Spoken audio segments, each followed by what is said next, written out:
Dane news की खबरों के साथ जुड़े रहने के लिए हमारे YouTube चैनल को सब्सक्राइब करें और हमारे Facebook पेज को लाइक करें।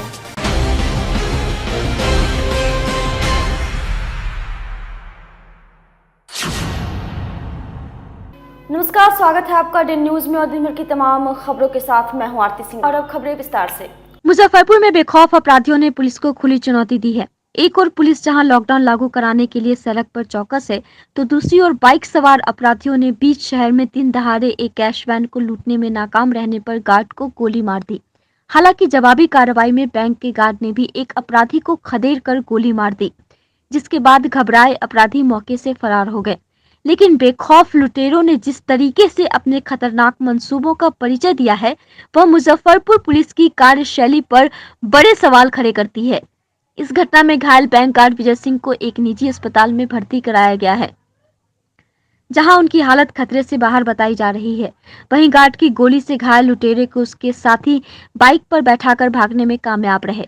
अब पुलिस वैज्ञानिक तरीके से तफ्तीश और कांड के उद्भेदन के बड़े बड़े दावे कर रही है। अपराधियों की पूरी वारदात वहां मौजूद एक सीसीटीवी कैमरे में कैद हो गई है। घटना नगर थाना क्षेत्र के पुरानी बाजार की है। जानकारी के मुताबिक सेंट्रल बैंक ऑफ इंडिया का कैश वैन लगभग 3:30 बजे कैश लोड करने के लिए अपने साहू पोखर ब्रांच पर पहुंचा। साहू पोखर से कैश लोड करके उसे करेंसी चेस्ट ले जाना था। सेंट्रल बैंक के साहू पोखर ब्रांच के पास वैन के खड़े होने के लगभग 10 मिनट बाद एक बाइक पर सवार 2 अपराधी वहां पहुंचे। अपराधियों ने अपनी बाइक कैश वैन के पीछे खड़ी की। बाइक पर सवार पीछे बैठा अपराधी उतरा और बड़ी तेजी से बैंक के पास खड़े गार्ड पर हमला बोल दिया। अपराधी ने पिस्टल से गार्डों को निशाना बनाकर ताबड़तोड़ फायरिंग शुरू कर दी, जिसमें सेंट्रल बैंक के गार्ड विजय कुमार सिंह को गोली लग गई। लेकिन गोली लगने के बाद भी विजय सिंह घबराए नहीं, बल्कि उन्होंने भी अपराधियों को निशाना करके फायर खोल दिया और एक अपराधी को खदेड़ कर गोली मार दी। विजय सिंह के साथ खड़े उनके दूसरे गार्ड साथी अखिलेश्वर ठाकुर ने भी मोर्चा संभाल लिया। दोनों गार्ड के मोर्चा ले लेने के बाद लुटेरे घबरा गए और भागने लगे। घायल लुटेरा का साथी वहीं बाइक स्टार्ट करके खड़ा था, जिस पर सवार होकर दोनों अपराधी भाग गए। गोलियों की आवाज सुनकर लोगों में सनसनी फैल गई और मौके पर भारी भीड़ जुट गई। सूचना मिलने पर नगर थाना के पुलिस भी दल बल के साथ वहां पहुंची, लेकिन तब तक अपराधी फरार हो चुके थे। इस बीच बैंक के अधिकारियों ने घायल गार्ड विजय कुमार सिंह को निजी अस्पताल भेज दिया, जहां उनका इलाज चल रहा है।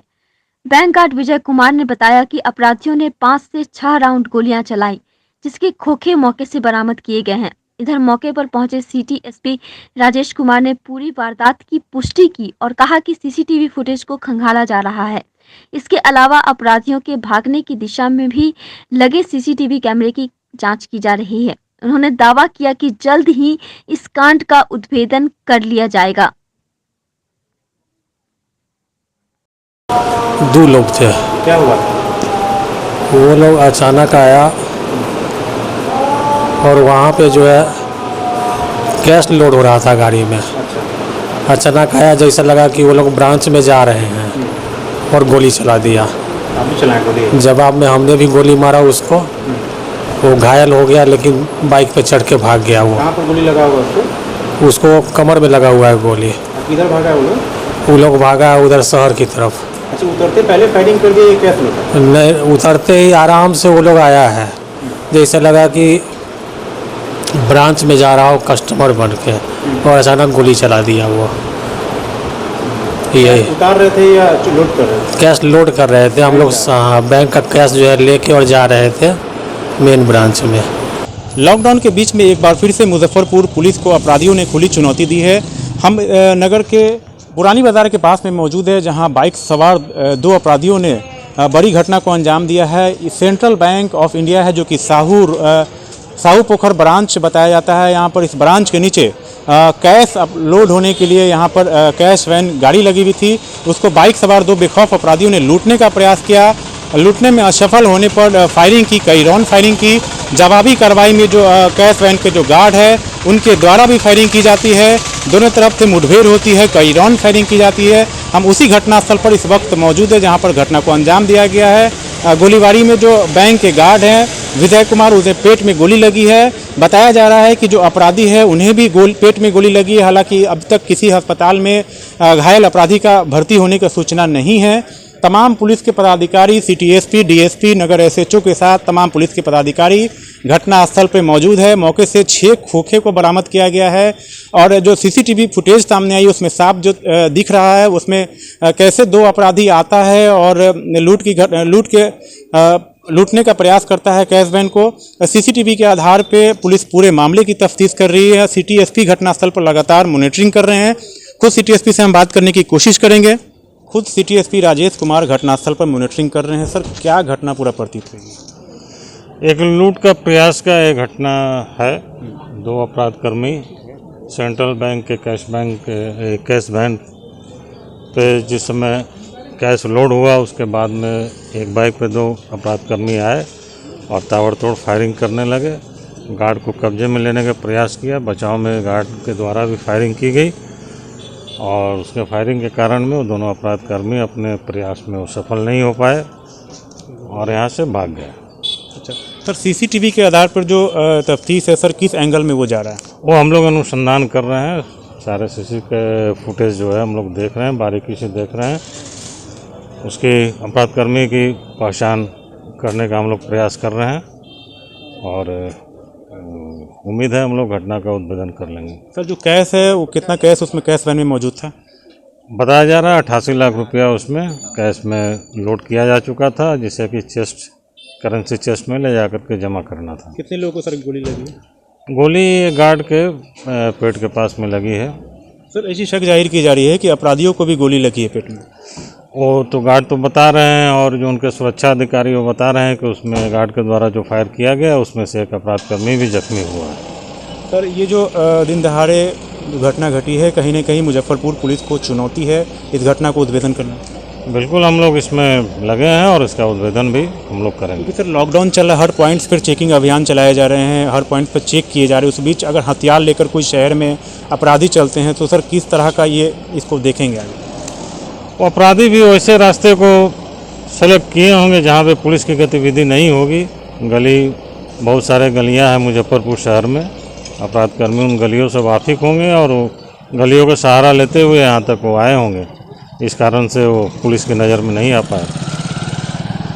सिटी एसपी राजेश कुमार को आप सुन रहे थे। इनका साफ तौर पे कहना है कि बहुत जल्द ही पूरी घटना का उद्भेदन किया जाएगा, लेकिन बड़ा सवाल उठकर ये आ रहा है कि लॉकडाउन के बीच में अपराधी, बेखौफ अपराधी हथियार के साथ कैसे एक बड़ी घटना को अंजाम दे देते हैं, कैसे कैश वैन लूटने का प्रयास करते, एक बड़ा सवाल है। कैमरा पर्सन रविकांत के साथ आमिर, डे न्यूज, मुजफ्फरपुर। जिंदगी रहते जिनका समुचित उपचार हासिल नहीं हो रहा, मौत के बाद उनका अंतिम संस्कार भी सही से नहीं हो पा रहा है। यह खबर मुक्तिधाम से सामने आई है, जहां कोरोना संक्रमण से जिंदगी हार जाने वाले लोगों के दाह संस्कार की जिम्मेवारी मुक्तिधाम के द्वारा उठाई गई थी। तब यह उम्मीद बनी थी कि उपेक्षा का दंश झेल रहे कोरोना संक्रमित मरीजों को मुक्तिधाम में अंतिम मुक्ति मिल सकेगी, लेकिन पिछले कुछ दिनों से मुक्तिधाम में मरीजों के अधजले शव यत्र तत्र फेंके जाने की बात उजागर हुई, तो यह स्पष्ट होने लगा कि मुक्तिधाम के दावे भी कोरा साबित हो रहे हैं। कोरोना का दंश अब यहाँ भी लोगों को इस कदर भयभीत कर रहा है कि लाश के अंतिम दाह संस्कार पूर्ण कराने की जगह अधजली लाशों को ही मुक्तिधाम के कर्मी यत्र तत्र फेंक ठिकाने लगाने में लगे हैं। मुक्तिधाम प्रबंधन की लापरवाही के कारण इस क्षेत्र के इर्द गिर्द बसे लोगों में दहशत का माहौल है, क्योंकि यह कहा जा सकता है कि कोरोना संक्रमित रोगियों का मृत शरीर भी संक्रमण फैलाता है। ऐसे में जहां तहां अधजले शवों को फेंकने से लोगों में संक्रमण का खतरा है। इस संदर्भ में पूछे जाने पर मुक्तिधाम प्रबंधन समिति के अध्यक्ष रमेश केजरीवाल का कहना है कि मुक्तिधाम को बदनाम करने और उसकी जमीन पर कब्जा करने के लिए स्थानीय लोगों द्वारा यह अफवाह फैलाया जा रहा है। मुक्तिधाम में आने वाले कोरोना संक्रमित रोगियों के शवों को पूरी तौर पर दाह संस्कार कराना हमारी जिम्मेवारी है और हम उसे गंभीरता के साथ पूर्ण कर रहे हैं। धुआं धुक्कर होता, लाश जला के जैसे तैसे आदमी चला जाता है। इसका कोई एक्शन सरकारी अभी एक्शन कोई लेता नहीं। जहाँ लाश जलाई जाती है उसके बाहर भी देखी जा रही है कि हाँ, पूरा फेंका, हमेशा फेंका ही रहता है, हमेशा फेंकता आदमी। ऐसे ही आधी जली हुई फेंकी। हाँ, इसी तरह होते रहता है अभी। आप लोग शिकायत किए थे मुक्तिधाम पर? शिकायत करते हैं तो वहाँ आदमी अति डराता है कि ये कर देंगे वो कर देंगे, बस उसके कारण आदमी थम जाता है कि उससे हम क्या मुँह लगाने जाते हैं किसी से। अपना जैसे जो जी रहा है वैसे जी रहा है आदमी। लोग यहाँ के दहशत में। हाँ बस वही तरह धुआं है तो उधर गुंगिया रहा है उधर गुंगिया रहा है, इसी तरह हो रहा है अभी। कब से ये सब किया जा रहा है? लगभग लॉकडाउन जब से लगा तब तक से उसी वक्त से हो रहा है। पहले ये लास्ट 85 को 84 को नहीं 50-60 डेली लाश जड़ते हैं यहाँ नीचे से लेकर। स्थिति नहीं थी इधर। हाँ इधर जब लॉकडाउन लगा तब से ये स्थिति हुई है। सर तो ये है सर कि जो कोरोना प्रोजेक्ट बॉडी वडी आता है सब इस जगह जलता है। इसके दहशत से लोग अपने आप को घर में पैक रहते हैं और जो हड़बड़ी में जो जला उला कर इधर उधर फेंक देते हैं कुत्ते लोग ले जाकर। अभी भी आज जला सब पीछे फेंका हुआ है। हाँ वही कुत्ते लोग ले जाते हैं अगल बगल में, देखिए घर के अगल बगल में खा पी के सब नुकसान कर देते हैं। आधी जली हुई लाश को फेंक दिया जा रहा है। हाँ वही तो है ये आज तो देख लीजिए। शिकायत किए हैं इसको लेकर मुक्तिधाम प्रभारी से? शिकायत तो प्रयोग किया जाता है लेकिन इसका कोई एक्शन नहीं। कोई एक्शन नहीं से सामने है। कब से ये खेल चल रहा है? जैसे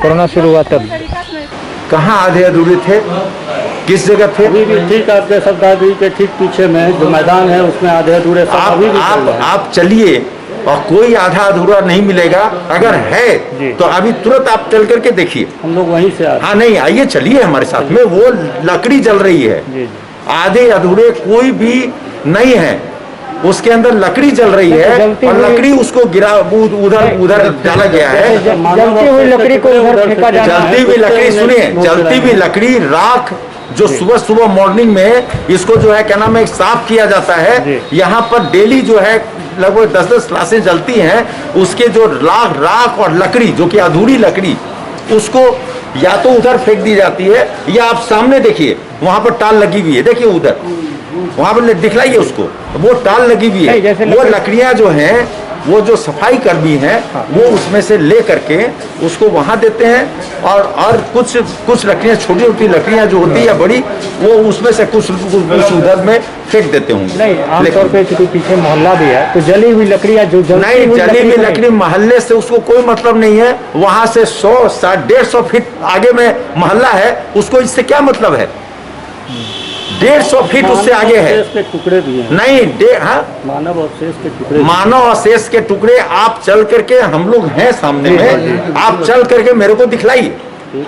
सूबे में कोरोना संक्रमण को लेकर लॉकडाउन के दूसरे चरण में सुबह 11 बजे के बजाय 10 बजे तक की समय सीमा निर्धारित की गई है, जिससे कोरोना संक्रमण की रफ्तार को रोका जा सके।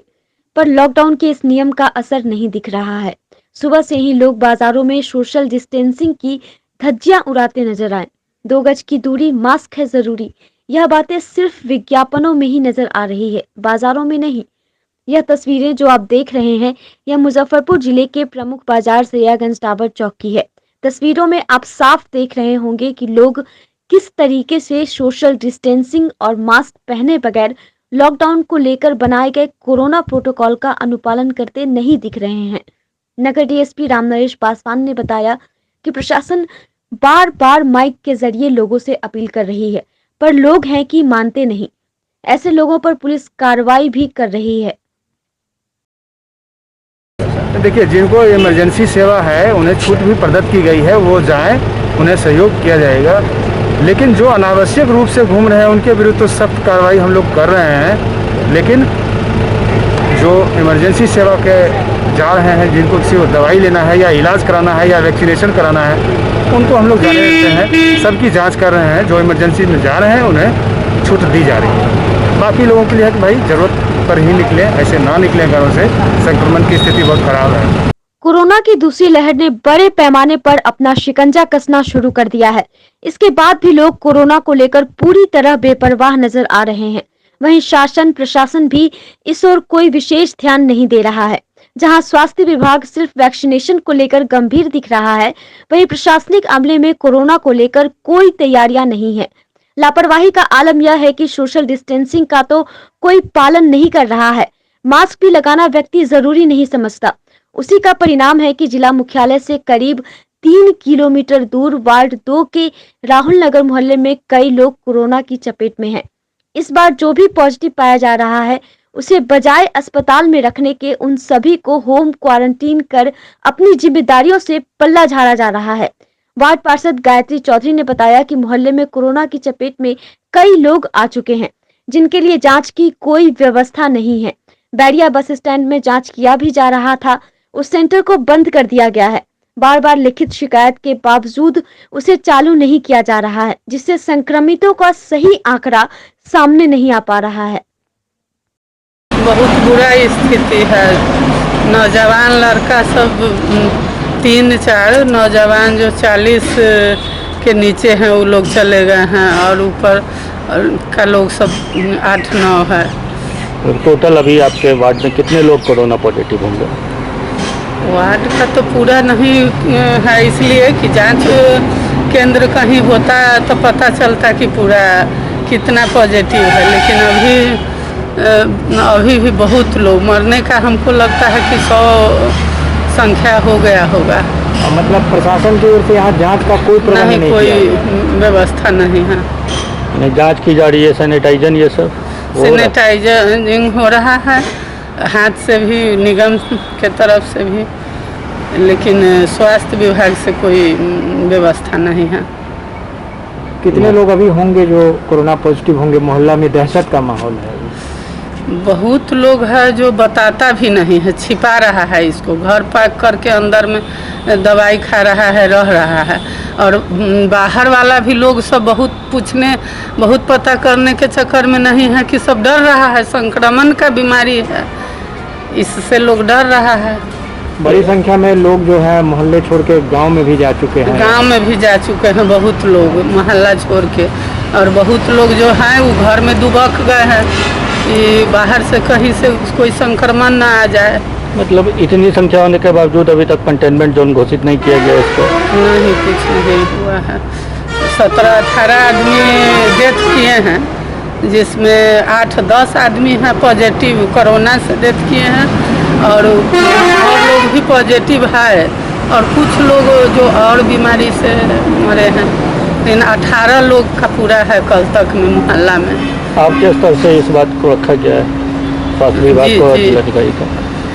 स्वास्थ्य विभाग को हम 3-4 बार हम टेस्ट कराने के लिए डीएम के यहाँ हम मैसेज किए हैं। यहाँ बंद हो गया था बरिया जांच केंद्र, उसको चालू कराने के लिए आज पता चला है कि वहाँ जांच अब शुरू हो गया है। मतलब इतने लोगों के संक्रमित होने के बाद, मौतें होने के बाद यहाँ पर शुरू की जांच शुरू की गई? नहीं, पहले से जांच हो रहा था, बीच में बंद हो गया था, फिर मैसेज 3-4 दिन लगातार किए हैं जो वहाँ का चालू करवाइए, तब फिर इधर आज सुने हैं कि वहाँ जांच के फिर शुरू हो गया है।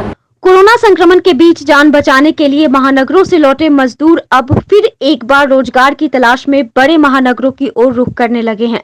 पेट की आग की मजबूरी से बेबस मजदूर रोजगार की तलाश में फिर अपनी जान को हथेली पर रखकर वापस लौट रहे हैं। वह भी तब जब बिहार में कोरोना संक्रमण अपने चरम पर है, जिसको लेकर पूरे राज्य में लॉकडाउन भी प्रभावी है।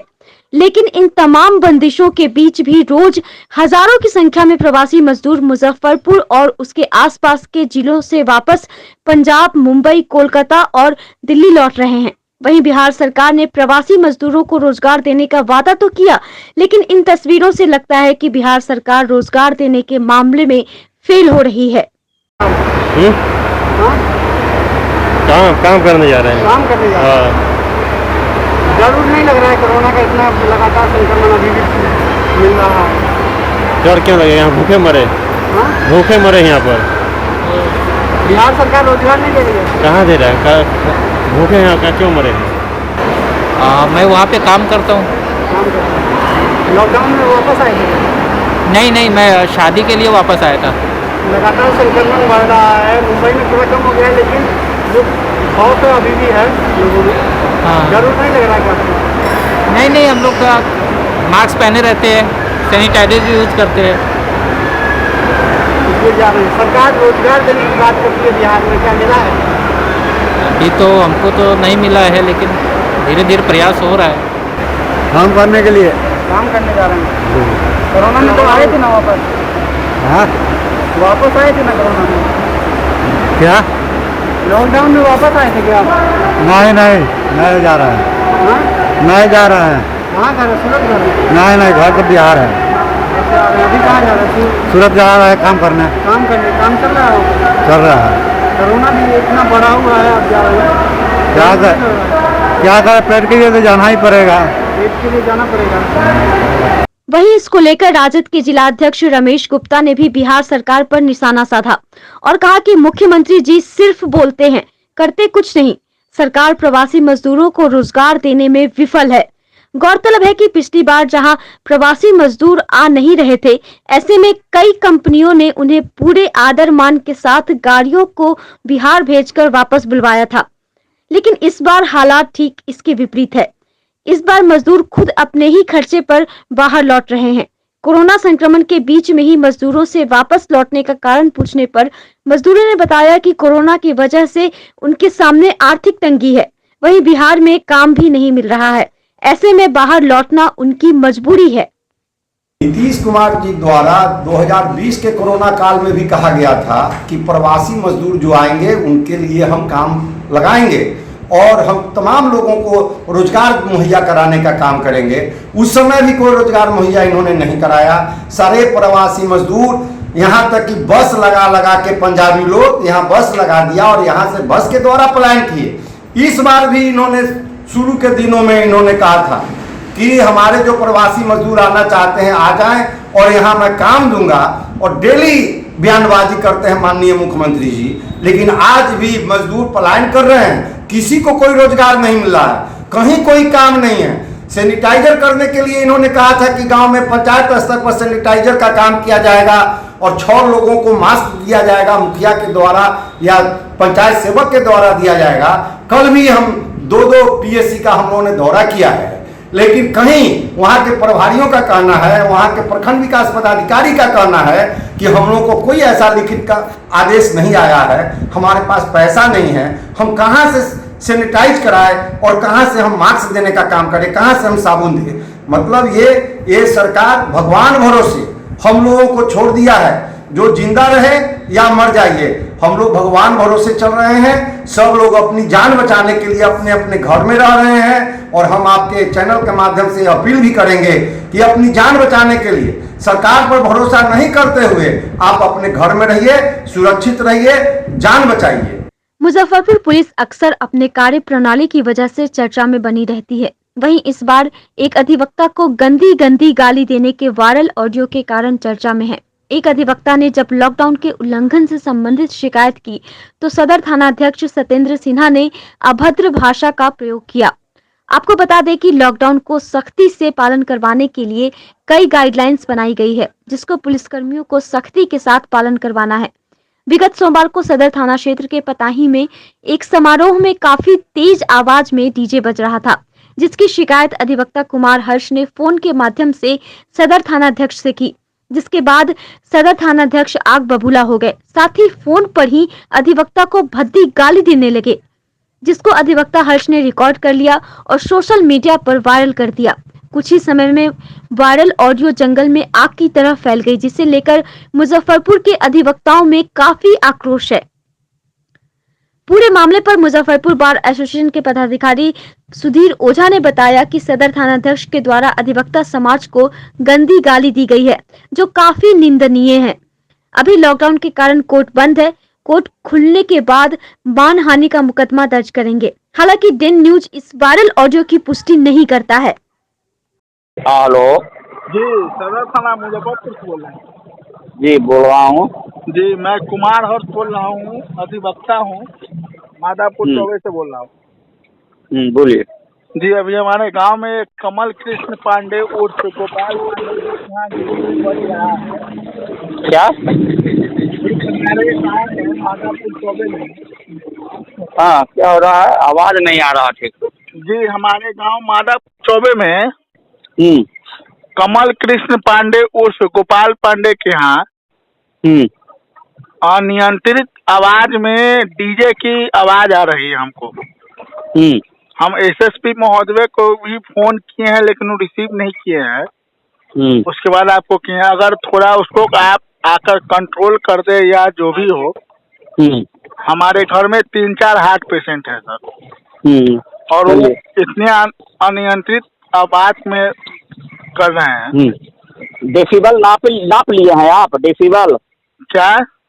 डेसिबल मेजरमेंट कर लिए हैं आप? वो आप कर लीजिए सर, हम आपको सजेस्ट किए हैं, थोड़ा इसको आप कर लीजिए। ठीक है, ठीक ठीक ठीक। ठीक। आप आके एक बार प्लीज चेक कर लीजिए। क्या वकील है, माधवचोद है साले। आप हैं? हेलो हेलो, क्या घटना घटा था जी? कल शाम में लगभग रात को 8:30 में हम मुजफ्फरपुर सदर थाना प्रभारी को कॉल किए। कोविड-19 का जो लॉकडाउन है उसके विरुद्ध एक हमारे गांव में पड़ोस में फंक्शन चल रहा था, जिसमें तेज आवाज में डीजे का आ रहा था आवाज, जिसके बारे में शिकायत किए तो थाना प्रभारी ने मेरे परिचय देने के बाद भी, अधिवक्ता का परिचय देने के बाद भी अभी तक गाली दिए। जब इसका शिकायत जब एसएसपी साहब को किए तो वो भी कुछ अभद्र अमर्यादित भाषा अधिवक्ता के बारे में बोले, जिसका शिकायत मैंने उसके बाद अपने बार एसोसिएशन के महासचिव को, डीजीपी बिहार को और भी कई पदाधिकारी को मैंने किया है। किसी अधिकारी से कुछ आश्वासन मिला है? नहीं, अभी तक तो कोई आश्वासन नहीं मिला है। फर्दर क्या स्टेप लेंगे आगे? अब हम तो एसोसिएशन को बोले, हम एसोसिएशन इसमें क्या करेगा उसके साथ है। कोविड गाइडलाइन का जो बिहार सरकार के द्वारा निर्देश दिया गया है उसका उल्लंघन किए जाने का शिकायत जब एक जूनियर अधिवक्ता के द्वारा मुजफ्फरपुर के सदर थाना प्रभारी से की जाती है तो वह उस जूनियर अधिवक्ता को ही नहीं, अधिवक्ता समाज को गाली पढ़ने का कार्य करते हैं। और जिस लंगर उन्होंने गाली पढ़ा है वह शब्द कहा नहीं जा सकता है। जब इसकी शिकायत माननीय सीनियर एसपी से की गई तो उनका भी लहजा अधिवक्ताओं के लिए जो आया है वह बड़ा दुर्भाग्यपूर्ण है। इस घटना की जानकारी मिलते ही मैं चूंकि बार के पदाधिकारी भी हूं, मैं सारे अधिवक्ताओं से बताने का कार्य किया और हर्ष ने भी जिला का जो महासचिव है बार का उनको लिखित शिकायत की है, डीजीपी को शिकायत किया है। आज उन्होंने निर्णय किया कि चूंकि कोर्ट बंद है और हम लोग घर पर हैं तो घर पर ही इसका विरोध काला पट्टी लगा करके सभी अधिवक्ता करेंगे। तो हम समझते हैं कि पूरे मुजफ्फरपुर के हजारों अधिवक्ता काला पट्टी अपने घर पर ही लगा करके इसका विरोध कर रहे हैं। अगर कार्रवाई जल्द ही नहीं हुआ तो हम लोग इन सभी के खिलाफ 504 आईपीसी की धारा के तहत गाली पढ़ने के लिए मुकदमा तो होगा ही, मानहानि का भी मुकदमा किया जाएगा। क्योंकि अधिवक्ता समाज के साथ जो भी जजेज है वो पहले अधिवक्ता है उसके बाद जज बनते हैं। तो जिस लैंग्वेज में गाली पढ़ा है इन्होंने न्यायिक अधिकारी को भी नहीं छोड़ा है अधिवक्ता के साथ साथ। यह एक बड़ी दुर्भाग्यपूर्ण घटना है। जो पुलिस प्रशासन इस कोविड के पालन करने के लिए जिस तरह का कार्रवाई करनी चाहिए और उसको सहायता करने के लिए जब एक अधिवक्ता सामाजिक रूप से उनको मदद करता है तो मदद करने में वह उसका कार्रवाई करने के बजाय अगले जगह मदद करने वाले को ही जिस तरह से उन्होंने गाली गलौज किया है यह बहुत दुर्भाग्यपूर्ण है। और इस पर आंदोलन हम लोगों का जारी रहेगा जब तक उन पर कार्रवाई नहीं होती है और आगे मुकदमा भी होगा। जिले में बढ़ते कोरोना संक्रमण की रोकथाम और नियंत्रण के लिए जिला प्रशासन की ओर से युद्ध स्तर पर जिले में सैनिटाइजेशन का कार्य चलाया जा रहा है। वहीं शहरी क्षेत्र के लिए नगर निगम की ओर से भी सभी वार्डों में सैनिटाइजेशन किया जा रहा है। इस वर्ष आए कोरोना संक्रमण के दौरान निगम और अग्निशमन विभाग की संयुक्त योगदान से शहरी क्षेत्र में सैनिटाइजेशन किया जा रहा है। वहीं मेयर सुरेश कुमार ने बताया कि कोरोना के नियंत्रण के लिए निगम की ओर से शहरी क्षेत्र में सैनिटाइजेशन का कार्य तेजी से चल रहा है। अग्निशमन विभाग और निगम के संयुक्त सहयोग से सैनिटाइजेशन का कार्य और तेज गति से चलेगा। के लिए नगर निगम जो भी भरसक उपाय है कर रहा है और 400 वार्ड में आप कहीं भी पता लगा ले सब जगह गाड़ी जा रही है। हम लोगों ने शुरुआत में ही 55 को पीठ वाला जो सैनिटाइजर मशीन खरीदा है, बड़ी गाड़ियां निकाली है, सारा जगह सैनिटाइजर काम से हम लोग संतुष्ट है। अगर किनको लगता हो कि भाई हमारे घर कोई ना हुआ हो कृपया हमको फोन करें, नगर को फोन करें, सैनिटाइजर। शहर में लॉकडाउन के बीच चोरों का दहशत जारी है। चोरों ने नगर थाना क्षेत्र के पक्की सराय चौक के मस्जिद स्थित डॉक्टर मोहम्मद कमर आलम के घर को निशाना बनाते हुए घर का कई ताला को काटकर नकदी सहित लाखों के सामान पर हाथ साफ किया। साथ ही चोरों ने उसी घर में किराए के मकान में रह रहे मोहम्मद साइदू नजमा के घर का भी ताला काटकर नकदी सहित कई अन्य सामान चोरी कर ले गए। घटना तब सामने आई जब गृह स्वामी डॉक्टर कमर आलम ईद मनाकर गांव से शहर आए। जानकारी के अनुसार गृह स्वामी डॉक्टर कमर आलम बीते 11 मई को अपने पूरे परिवार के साथ घर बंद कर ईद मनाने सहरसा स्थित अपने गांव गए थे। ईद मनाने के बाद पूरे परिवार के साथ 15 मई को शहर स्थित अपने आवास पर जब आए तो देखा कि घर का 7 ताला टूटा हुआ था और घर से नकदी सहित कई अन्य सामान गायब थे। घटना के संबंध में गृह स्वामी डॉक्टर कमर आलम ने बताया कि ईद मनाने के लिए पूरे परिवार के साथ गांव गए थे। इसी का फायदा उठाकर चोरों ने इस घटना को अंजाम दिया। उन्होंने बताया कि घर में रखे सामान का आकलन करने के बाद घर से नकदी सहित तकरीबन 3 लाख रुपए के सामान गायब हैं, जिसकी शिकायत उन्होंने नगर थाना में की है। अभी 11 तारीख को 11 मई को हम लोग ईद मनाने के लिए सारे परिवार के साथ यानी पूरे घर में अपने फैमिली बच्चों के साथ सहरसा अपने घर ईद मनाने के लिए गया हुआ था। जब वहाँ से 15 तारीख को यहाँ आया, 15 तारीख को नहीं बल्कि 16 तारीख की सुबह में, चूँकि सुबह से मेरी क्लिनिक खुलनी थी संडे से, जब यहाँ 8:30 बजे पहुँचा तो देखा बाहर मेरे गेट के बाहर वाले गेट में घुंडी लगी हुई थी, यानी बाहर से गेट लगे हुए थे लेकिन बगैर ताला के था। बहुत अफसोस हुआ कि आखिर ताला गया कहाँ। शक हुआ कि हो सकता है कि किसी ने तोड़ दिया है। फिर जैसे ही गेट खोला तो देखा कि वाकई वही चीज़ जो मैं सोच रहा था वही था कि जितने भी गेट के ताले थे, जो कि काफ़ी हैवी काफ़ी मजबूत थे, सारे तालों को जब वो तोड़ नहीं पाया तो लकड़ी के साथ उसने चौखट के साथ उसको तोड़ करके हटा दिया जी। और नीचे में जो हमारे किराएदार रहते हैं उनका तो ताला तोड़ा ही, उनके गोदरेज को भी तोड़ दिया, उसके अंदर जितने भी कपड़े उपड़े थे उसको बिखेर दिया, उसके अंदर जो सामान थे जेवर जेवरात पैसा उसको वो ले गया। फिर उसके बाद ऊपर के हिस्से में जिसमें मैं रहता हूँ उसमें उसने गेट का ताला न तोड़ करके बल्कि उसने ग्रिल को ही काट दिया। ग्रिल को काटने के बाद हमारे बेड के जितने भी लॉकर है उसको तोड़ दिया। फिर उसके बाद वो जो भी सामान था मेरे गोदरेज से, मेरे और भी बच्चों के गोदरेज से सारा सामान लेकर चला गया। सामान में जैसे बच्चों के बर्तन, सोना चांदी के, जो सोना के तो नहीं चांदी के बर्तन थे, वो भी आमतौर से छोटे बच्चों के जो होते हैं जैसे गिलास है, प्लेट है, वो लेकर के गया। मेरा स्मार्ट टीवी था जो वहाँ पर आप देख रहे हैं कि वो लटका हुआ था, वो लेकर के गया। बच्चे के गोदरेज के ऊपर में उसका लॉकर था, जो बच्चे आमतौर से पैसा डालते हैं, जिसको आमतौर से लोग चुक्का वगैरह बोलते हैं, उसको उठा करके ले गया। नगद वगैरह? हाँ, कुछ नगद थे, मेरे बच्चे का था, वो आमतौर से वो जो बच्चे सब जमा करते हैं वो पैसे थे उसके अंदर। टोटल कितने लगभग होंगे संपत्ति और नगद लेके? जी तकरीबन 1 लाख तो मेरा ले गया है और मेरे रेंटर का ज़्यादा ले गया है जी। उनका तो जेवर भी ले गया है, उनकी फैमिली का, और प्लस 25 हज़ार कैश भी ले गया जी। कंप्लेन वगैरह हुआ है? नहीं, कंप्लेन अभी वो बच्चा लिख करके वो अभी जाकर शिकायत किया, थाना आया था? नहीं, अभी शिकायत नहीं किया, इसलिए कि पहले मैं देख रहा था कि क्या क्या सामान, चूँकि बहुत सामान बिखरा पड़ा था। जिले के विभिन्न गांवों में इन दिनों दुधारू पशु थनैला बीमारी की चपेट में आ रहे हैं। जिला पशुपालन पदाधिकारी डॉक्टर सुनील रंजन सिंह ने बताया कि थनैला रोग का मुख्य कारण साफ सफाई नहीं करना माना जा रहा है। औसतन 5 से 6 पशु इस रोग से प्रतिदिन ग्रसित हो रहे हैं, जिससे पशुपालक परेशान हैं।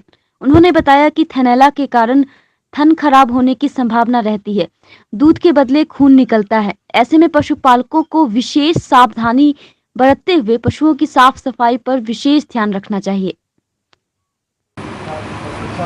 थनैला रोग आपका जो है वो बैक्टीरियल बीमारी के कारण होता है। जनरली जो आपका होता है वो स्टेप्टोकोकस, स्टेफाइलोकोकस और ई कोलाई नामक जो बैक्टीरिया होता है, इसी से जनरली यह होता है। समझे? तो उसको बचाव के लिए है कि हमको साफ सुथरा रखना होगा।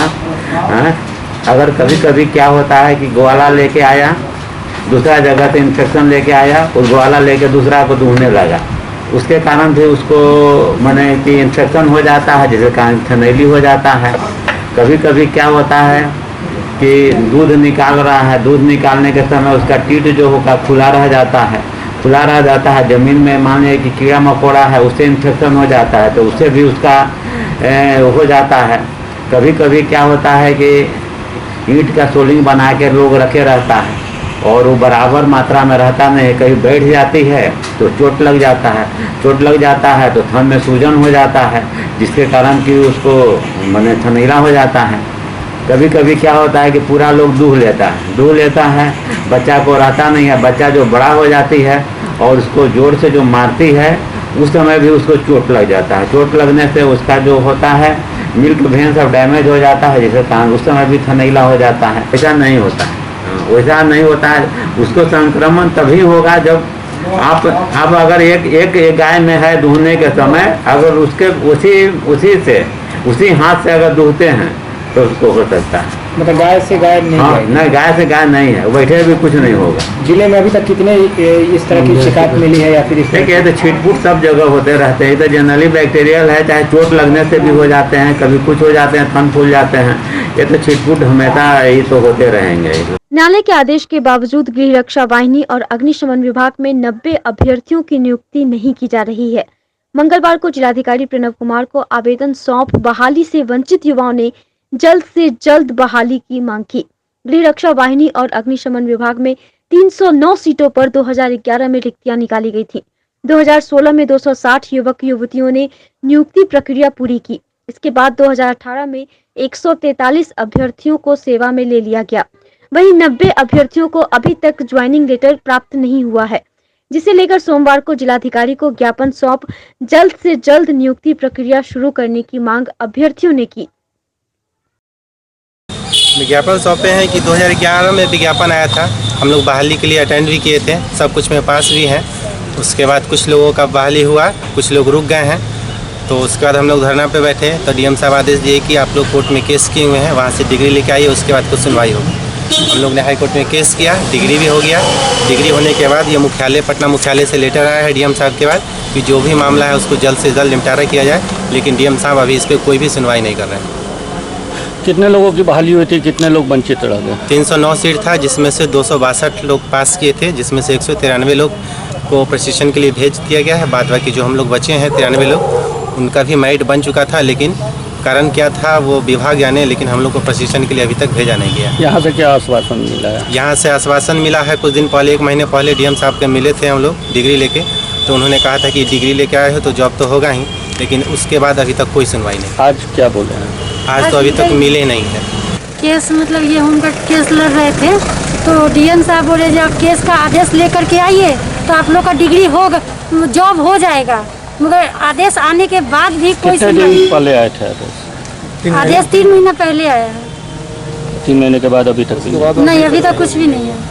कोई आश्वासन मिल रहा है अधिकारियों से? नहीं, वो बोले जब डिग्री आप लोग का हाथ में है तो आप लोग का जॉब होगा। जब डिग्री आ गया, हम लोग यहाँ जमा भी कर चुके हैं, वहाँ भी आ चुका है, उसके बाद भी कोई सुनवाई नहीं है। वहाँ से 3 महीना का समय मिला, जो 3 महीना के अंदर ये लोग को करना है। 3 महीना से ज्यादा हो चुका, मगर अभी तक हम लोग का कुछ भी नहीं हो रहा है। बिहार में बढ़ते कोरोना संक्रमण को लेकर सूबे की सरकार ने 25 मई तक लॉकडाउन लागू किया है, जिसको लेकर गाइडलाइंस भी जारी किया गया है। लेकिन मनियारी थाना क्षेत्र में जिला प्रशासन द्वारा जारी आदेशों का उल्लंघन करते हुए एक शोरूम को खोलकर रखा गया था, जिसे कुढ़नी सीओ ने बड़ी कार्रवाई करते हुए सील किया। दरअसल मामला मनियारी थाना क्षेत्र के सोनबरसा चौक के समीप का है, जहां हीरो शोरूम को लॉकडाउन उल्लंघन मामले में सील किया गया है। अभी हम लोग लॉकडाउन इन्फोर्समेंट के लिए गश्ती पे निकले हुए थे, तो हम लोग जैसे गुजर रहे थे तो हम लोग देखा कि ये गेट खुला हुआ था। एक बगल में इलेक्ट्रॉनिक्स का सामान का दुकान है और एक में बाइक का दुकान था। तो हम लोग अंदर आए तो देखे कि उसमें बहुत सारे कस्टमर भी थे और इनके स्टाफ भी थे। और ये मालिक का जो नाम है ये शेखर पांडे हैं, जो हीरो एजेंसी के हैं, और इन्हीं की ये भी दुकान है जो श्री इलेक्ट्रॉनिक्स लिखा हुआ है। तो यहाँ पर सीओ साहब, इंस्पेक्टर साहब और जो थानाध्यक्ष हैं मनियारी थाना के, सब लोग आए हैं और सबके मौजूदगी में इसको सील किया गया है सीओ साहब के द्वारा, और आगे की कानूनी कार्रवाई की जा रही है। एक प्रयास मंच ने मुख्यमंत्री नीतीश कुमार को पत्र लिखकर सप्ताह में 2 दिन किताब और पठन सामग्री संबंधित दुकान खोलने की मांग की। मंच के संस्थापक संजय रजक ने कहा कि कोरोना संक्रमण के कारण 25 मई तक लॉकडाउन लगाया गया है, जिसमें सभी स्कूल कॉलेज भी बंद किया गया।